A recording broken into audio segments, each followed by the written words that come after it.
कुछ तो खामियां हम में भी होंगी, यूं तो कोई बेवफा नहीं होता। कुछ तो खामियां होंगी भाई टीएमसी में, कुछ तो बीजेपी में बात थी जो वो ले गए, सब कुछ उखाड़ के ही ले गए। अब तक का जो रुझान है उसमें 194 सीटों पर बीजेपी आगे है। टीएमसी 93 सीट के साथ बहुत पीछे चल रही है, कम से कम 60 सीट के आसपास बहुमत से दूर होती जा रही है वो। इसको बीजेपी संगठन की, अमित शाह की प्लानिंग की और मोदी के फेस की जीत माना जाएगा। बंगाल, श्यामा प्रसाद मुखर्जी का बंगाल, यहाँ से भी आरएसएस का उदय हुआ। यहाँ से श्यामा प्रसाद मुखर्जी का वो बंगाल जहाँ से आरएसएस का उदय हुआ, वहां पे बीजेपी की जीत को काफी महत्वपूर्ण माना जाएगा। स्टेट बड़ी है, तृणमूल कांग्रेस का किला आज ढह गया है और ममता बनर्जी को हार का सामना करना पड़ा। देखिए, ये प्लानिंग की जीत है, ये टोटली प्लानिंग बेस्ड जीत है। उन्होंने कितनी बड़ी प्लानिंग की, 5 साल में उन्होंने ये मतलब सब कुछ उन्होंने कैलकुलेट करके किया है। क्योंकि वोट परसेंट पर सिर्फ 2% का फर्क है। टीएमसी को 42% वोट मिल रहे हैं और बीजेपी को 44, जो अब तक के आंकड़े हैं। अब तक के आंकड़े हैं, जो ये चेंज हो जाए शायद शाम तक। पर अगर हम इन आंकड़ों के हिसाब से ही देखें, बीजेपी 195 और टीएमसी 92, मतलब 2% का फर्क है और वोट सीटों में वो उन्होंने डबल में कन्वर्ट कर लिया है। बीजेपी वर्करों में खुशी है।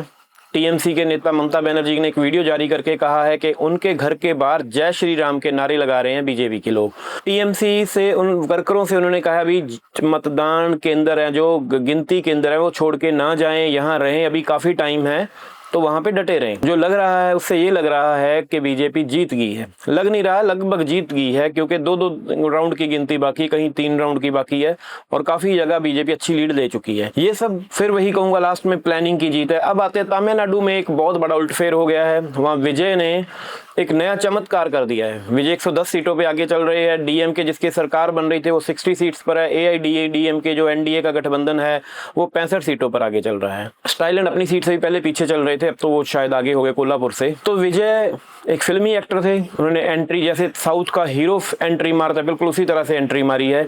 और विजय के पिता का बयान आया कि वो कांग्रेस के साथ गठबंधन करेंगे और कांग्रेस ने भी शायद हाँ कर दी है। वो अभी नतीजे आने बाकी हैं, पर फिर भी वो पहले ही उन्होंने ये कह दिया है। असम में गगोई साहब खुद अपनी सीट से 20,000 वोटों से पीछे चल रहे हैं। 2 राउंड की गिनती बाकी है, लगता है हार जाएंगे। असम में बीजेपी को स्पष्ट बहुमत, 2/3 बहुमत आ गया, 97 सीट्स आ गई हैं। पौंडीचेरी में वो 16 सीट पे आगे चल रहे हैं, बहुमत के ऊपर हैं। केरल में कांग्रेस की सरकार बन रही है, केरल में भी कांग्रेस 2/3 बहुमत के पास है बिल्कुल।